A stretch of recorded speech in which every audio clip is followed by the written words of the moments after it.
Pull your arms and legs off. You might mess up your hair.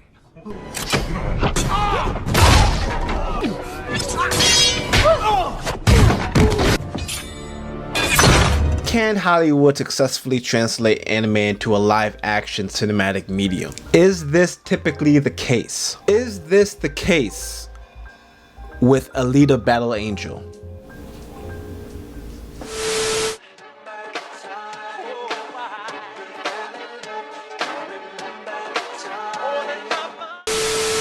What it is, what it do is the Chosen One Caped Informer. You guys like that one? The Chosen One? Anyways, it's come time to break down Alita Battle Angel, a movie I've actually wanted to review for quite some time. And what better time than now, since it will be back in select theaters for this Halloween weekend. I am actually a fan of the 1993 two-part Battle Angel Alita anime, which I saw many years ago as a child, so this review will be coming from someone familiar with the actual source material. Guys, definitely don't be shy in becoming familiar with my subscribe button and my like button. We break down all the best movies, TV shows, and online buffoonery right here on this channel. Okay, so the 2019 adaptation of the classic anime does a lot to pay homage to the original, which we have to give some much due credit to that. Everything from the characters, set pieces, story remained relative to the original anime, and that is so important to this movie's overall success. Like, the original creator Yukito Kishiro just knew what he was doing, and the producers understood that. Furthermore, nobody does cyberpunk better than early 90s manga and anime.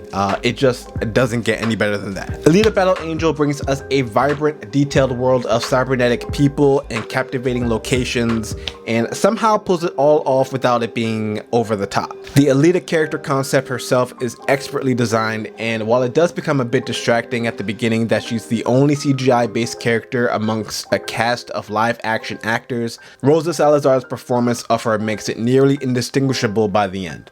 The story simply could not have worked without her.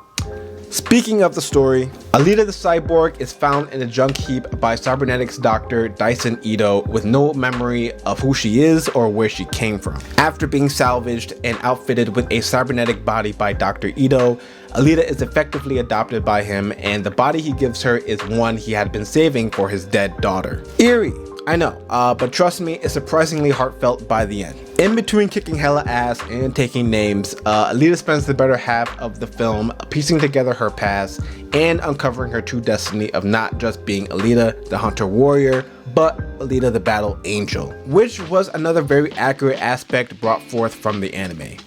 Alita is this small cybernetic force of just sheer brutality, and it was just executed to perfection in this film. The martial arts choreography was top tier, man.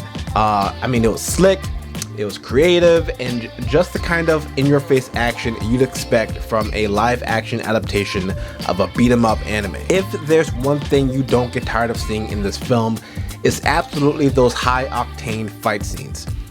In fact, we could have probably fit in a lot more of that if it weren't for the movie's need to be like 4 movies in one. Like, we didn't need a YA romance drama story in this to slow down what was already an intriguing story on its own, but like, I understood what it was all about. And the focus on the fictional motorball sport was just another plot device that just seemed to take more emphasis than what really should have been allowed. Alita Battle Angel truly suffered from what most sci-fi fictions suffer from: ambitious world building and uninspiring storytelling. It tried to do so much with the 2 hours allotted, and quite honestly just scratched the surface of what truly made the philosophical anime so great. Along with Alita, the sub-characters had engaging storylines as well as the villains. Speaking of villains, Mahershala Ali as Vector was great in this. I definitely think it was this role that sealed the deal for Marvel to cast him as the next Blade.